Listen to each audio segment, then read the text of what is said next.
God bless you and keep you, and give me strength in our hearts. Any wishes from the grade 3 parents or pupils?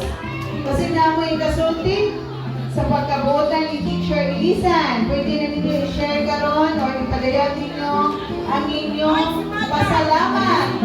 No, ang inyong pasalamat kay Teacher Vilma.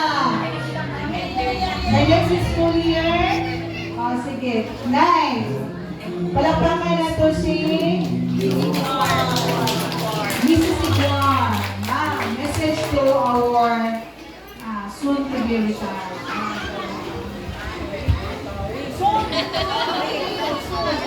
Ano sila naman? Teacher, paano ka sa akin?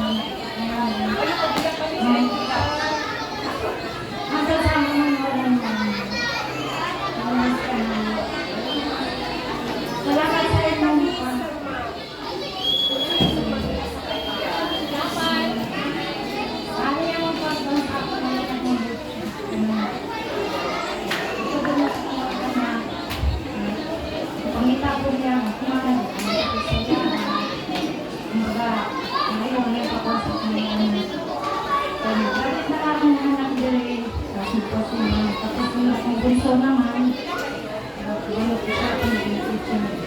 Salamat po sa inyo.